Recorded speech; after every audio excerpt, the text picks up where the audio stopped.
मैं Vinod Kothari, lecturer government polytechnic college Udaipur. CE301 unit second slope and deflection के तीसरा method area movement method के बारे में पिछले लेक्चर्स में मैंने कुछ आपको ब्रीफ किया था, और अब उसमें से उसका भी ब्रीफिंग ये है कि हमको मोर्स थ्योरम की फर्स्ट और सेकंड थ्योरम जो है उसको हम ध्यान में रखकर एरिया मूवमेंट मेथड को हम यहाँ पर अप्लाई करते हैं। सो मोर्स थ्योरम, जो फर्स्ट मोर्स थ्योरम है, वह हमें यह डिफाइन करती है कि slope is equal to area of bending moment diagram upon EI।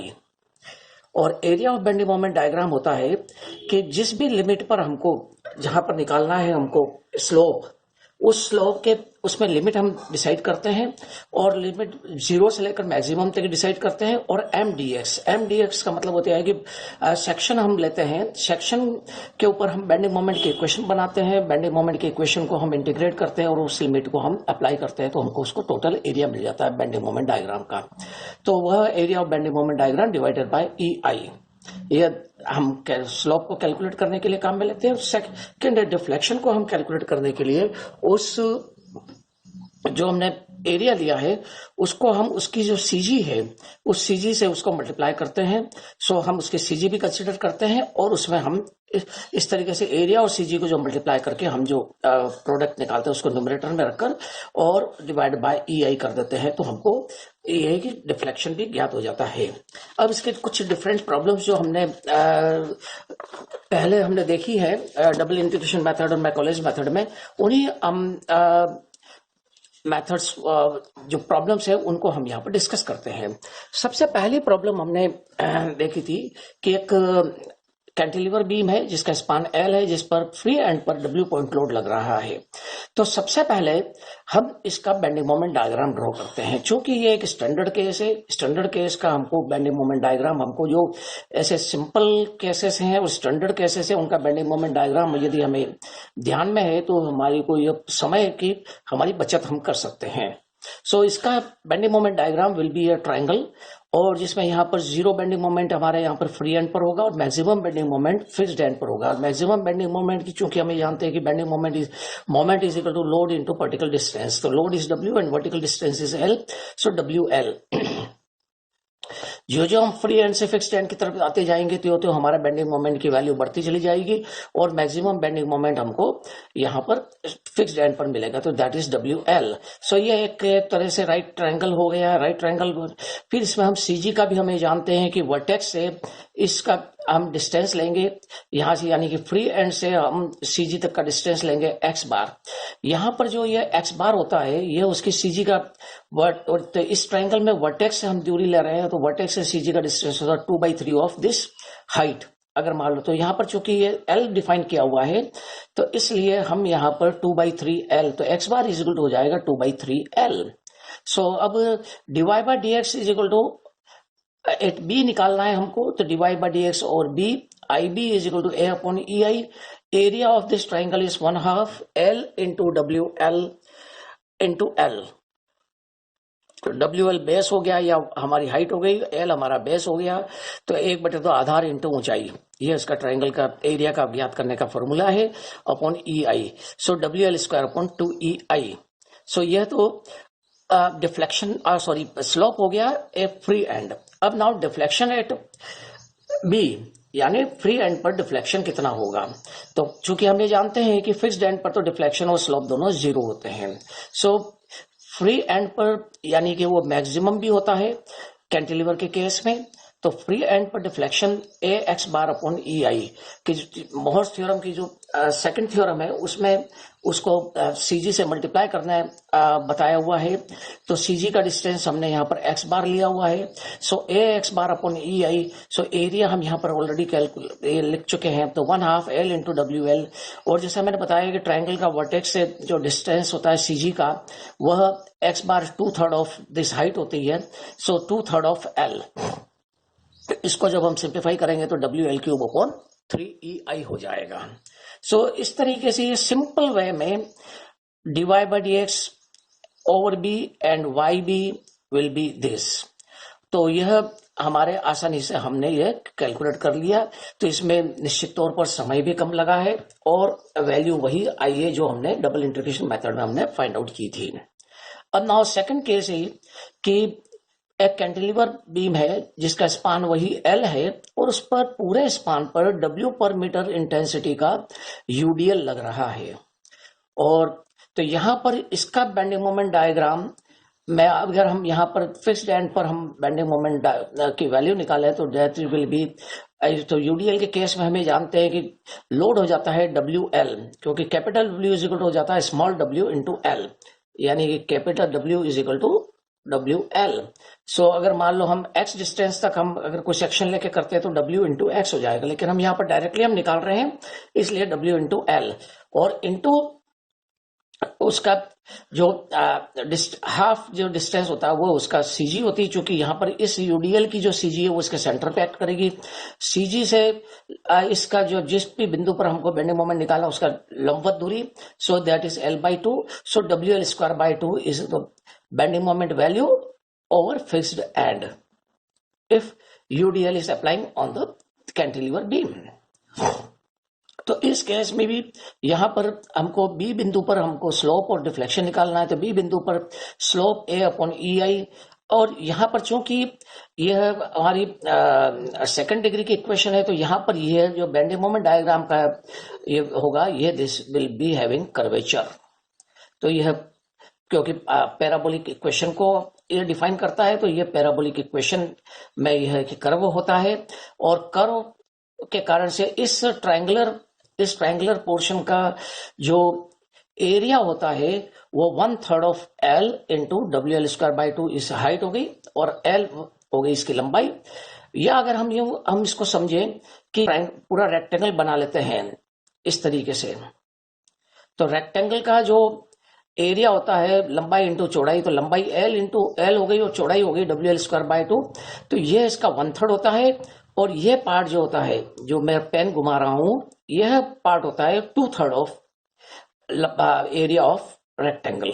तो ये 1/3 ऑफ एरिया ऑफ रेक्टेंगल हमारा इस बेंडिंग मोमेंट डायग्राम का एरिया हो गया upon E I W L cube upon 6 E I, इसको सिंप्लीफाई किया तो W L cube upon 6 E I. और इसी प्रकार से डिफ्लेक्शन ओवर बी, यानी कि deflection over free end Y B is equal to A X bar upon E I. X bar यहां पर चूंकि ये ट्राइंगल है तो 2/3 नहीं होता है, इसका ये होता है 3/4 ऑफ दिस लेंथ। सो 2/3 की जगह 3/4 होता है इस वाले पार्ट का CG from the apex vertex. So 1/3 of L into W L square by two, this is the area. 3/4 of L is the distance of CG from the vertex, or upon EI, so WL 4 upon 8 EI।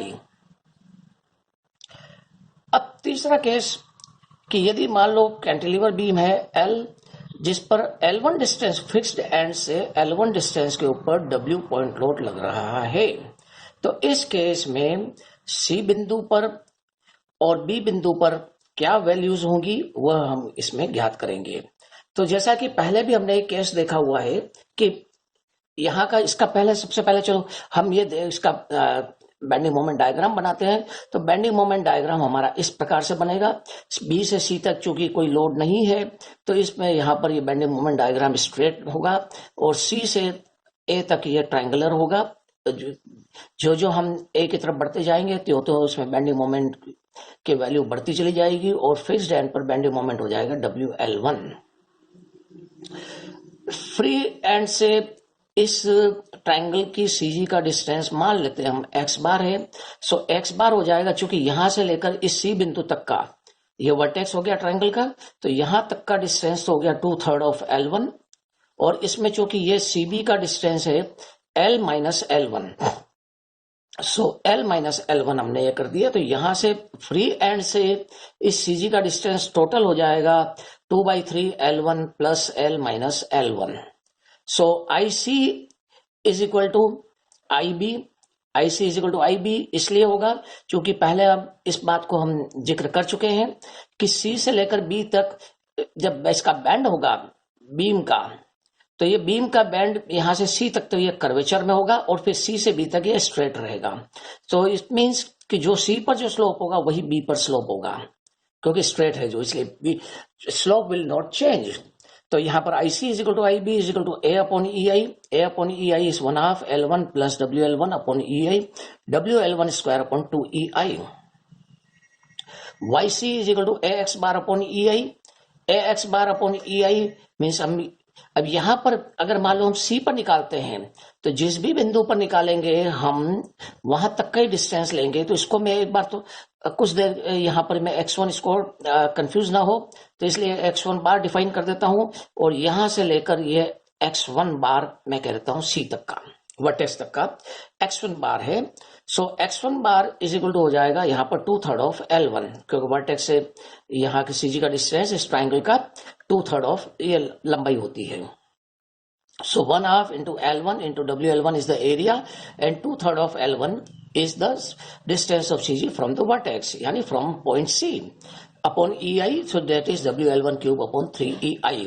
So C पर तो deflection जो होगा वह WL1 cube upon 3EI होगा। अब now हमको B पर ज्ञात करना है तो x बार हम पूरा लेंगे इस CG का डिस्टेंस इस फ्री एंड तक।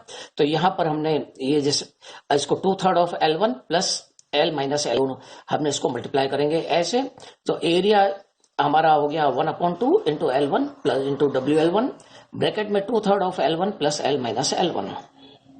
सो YB is equal to WL1 cube upon 3EI। इसको ब्रैकेट को हम ओपन करेंगे तो ये जो है 2/3 of L1 will be multiplied by this and second time L minus L1 will be multiplied by this. तो WL1 cube upon 3EI plus WL1 square upon 2EI L minus L1। तो यह total deflection हो गया YB के case में, मतलब free and पर जो टोटल डिफ्लेक्शन होगा वह यह होगा। अब नेक्स्ट केस कि यदि UDL फिक्स्ड एंड से कुछ दूरी तक तो नहीं लगा हुआ है और L1 जैसे यहाँ पर एग्जांपल में समझाया हुआ है कि L1 डिस्टेंस तक UDL नहीं है और L माइनस L1 डिस्टेंस पर लोड लग रहा है, तो उस केस में इसका जो हम एरिया मोमेंट मेथड में हम किस प्रकार से निकालते हैं। तो जैसा हमने डबल इंटीग्रेशन मेथड और मैकॉलेज मेथड में देखा था कि पहले हम इसमें ऐड और सब्ट्रैक्ट दोनों लोड करेंगे। जिस पोर्शन में जिस लेंथ में लोड नहीं लग रहा उसमें हम डाउनवर्ड लोड भी ऐड करेंगे, तो और उसको नेग्लेक्ट करने के लिए हम जीरो करने के लिए हम अपवर्ड लोड भी हम अप्लाई करेंगे। सो इस तरीके से इस स्केच में जो दिया हुआ है क्या डाउनवर्ड लोड पूरे UDL पूरे स्पान पर बता दिया गया है और जहां तक हमने ऐड किया था डाउनवर्ड लोड उतना ही हमने उसमें नीचे की तरफ हमने यानी ऊपर के डायरेक्शन में हमने ये लोड ऐड कर दिया। तो इस डाउनवर्ड लोड के कारण से इसका bending moment diagram will B this, जो हमने यहां पर प्रीवियसली हमने इस केस में देखा हुआ है। स्क्वायर अपॉन 2 क्योंकि पूरे स्पान पर है तो WL स्क्वायर अपॉन 2 और जो कि यहां पर ये यहां से यहां तक ही लग रहा है सो WL1 स्क्वायर अपॉन 2 हो जाएगा। अब यहां पर भी इस डाउनवर्ड लोड के कारण से जो बेंडिंग मोमेंट डायग्राम बना है उस बेंडिंग मोमेंट डायग्राम का जो CG का डिस्टेंस है वर्टेक्स से 3/4 ऑफ L हो जाएगा और इसका इस केस में जो हमने यहाँ पर पॉइंट लोड में हमने देखा है तो उस हिसाब से 3/4 L1 तो इस बिंदु तक हो गया और यहां से लेकर यहां तक ये L माइनस L1 जो है डिस्टेंस ये हमने इसमें ऐड कर दी है।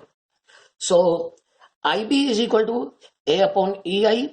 A upon EI means area of this bending moment diagram minus area of this bending moment diagram. So 1/2 L into WL square by 2 minus 1/2 into L1 into WL1 square upon 2। इसको simplify किया तो WL cube upon 4EI minus WL1 cube upon 4EI। So W4EI L cube minus L1 cube. So यह इसका bending moment diagram slope हो गया B बिंदु पर और डिफ्लेक्शन B बिंदु पर AX bar upon EI। AX bar upon EI जैसे यहां पर हमने इसको किया था दो भागों में तो इसमें भी हम यही कि WL cube upon 4EI 3/4 L और minus WL1 cube upon 4EI 3/4 L1 L minus L1। So इसको अब हम सिंप्लीफाई करेंगे। YB is equal to WL cube into 3L upon 4 into 4EI minus WL1 cube upon 4EI into 3/4L1 minus WL1 cube upon 4EI into L minus L1।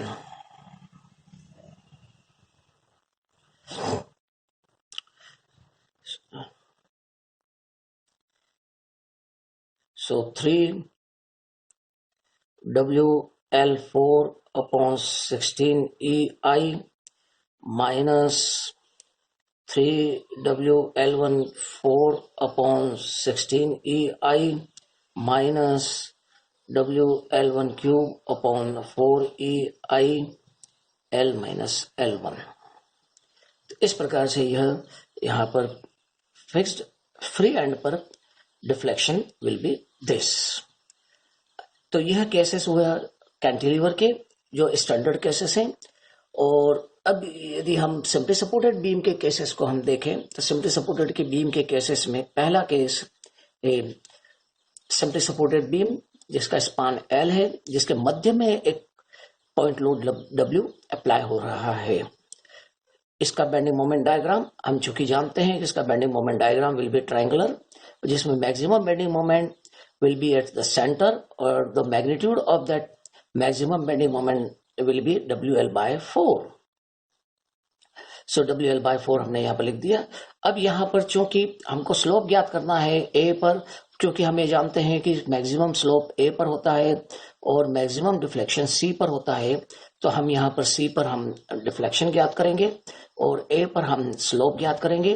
तो हम triangle A और C के मध्य का हम लेंगे जहां तक कि फिर उसमें चेंज नहीं हो रहा है, बेंडिंग मोमेंट डायग्राम चेंज नहीं हो रहा है, नेचर चेंज नहीं हो रहा है, तो इसलिए हम यहाँ मैक्सिमम से लेकर 0 तक का हम ये ट्रायंगल कंसिडर करेंगे। तो यहाँ पर भी वही कि x बार का डिस्टेंस हम वर्टेक्स से हम कंसिडर करते हैं, इसकी CG का डिस्टेंस। अब चूंकि ये यहाँ पर जैसे हमने कैंटिलीवर के केस में L लिया था, यहाँ पर चूंकि हम आधा स्पान ही ले रहे हैं तो ये L/2 हो जाएगा, यानी 2/3 ऑफ L/2। सो लेकिन स्लोप के लिए A/EI, तो area of this shaded portion, shaded triangle, तो 1/2 into L/2 into WL/4 maximum जो बेंडिंग मोमेंट है। सो इसको सिंप्लीफाई करेंगे तो WL² 6EI, और यही वैल्यू हमारी IBB रहेगी, यानी कि slope at A is equal to slope at B, क्योंकि सिमेट्रिकल लोडिंग है इस कारण से। और YC is equal to AX/EI, so area 1/2 into L/2 into WL/4 into X bar CG distance from vertex is 2/3 of L/2, so WL³ 48 EI हो गया। अब second case कि यदि इस सिंपली सपोर्टेड बीम जिसका स्पान L है उस पर W पर मीटर इंटेंसिटी का UDL कार्य कर रहा है, तो इसका सबसे पहले हम बेंडिंग मोमेंट डायग्राम बनाएंगे। Bending moment diagram will be like this, parabolic curve होगा ये, और इसमें maximum bending moment will occur at the centre, और जिसमें मैक्सिमम बेंडिंग मोमेंट की वैल्यू होती है WL²/8। तो यहाँ पर भी हम मैक्सिमम बेंडिंग मोमेंट, जहां पर ये नेचर फिर वापस ये चेंज हो रहा है नेचर, तो ये कर्व हम यहाँ तक से यहाँ तक 0 से लेकर मैक्सिमम तक लेंगे। तो यहाँ पर ये इस तरीके से ये इसका एरिया हो जाएगा। तो ये जैसे मैंने पहले बताया कि यह भी पार्ट ऑफ रेक्टेंगल है, जिसमें हम ये कंसिडर 1/3 करते हैं, ये 2/3 करते हैं। तो इसका जो एरिया होता है 2/3 ऑफ L इंटू H या L इंटू B, लंबाई इंटू चौड़ाई का 2/3 part. So area of this shaded portion is 2/3 of L/2 into WL²/8। सो इसको जब हम सॉल्व करेंगे, सिंप्लीफाई करेंगे, तो WL³ 24 EI, और चूंकि सिमेट्रिकल लोडिंग है तो इसलिए slope at A is equal to slope at B, तो IA is equal to IB, that is WL³ 24 EI। अब now YC, maximum deflection occur at point C at the center of the span, so Y C is equal to X bar upon E I. X bar इस case का, इसमें यह सी G का distance होता है vertex से, ये 5/8 of this length होता है। सो 5/8 इंटू L/2 हो जाएगा एक्स बार। सो यहाँ पर ये एरिया हो गया 2/3 upon into L/2 into WL²/8 into C G का डिस्टेंस वर्टेक्स से 5/8 इंटू L/2, क्योंकि लेंथ हमारी यहाँ पर L/2 है, अपॉन ई आई।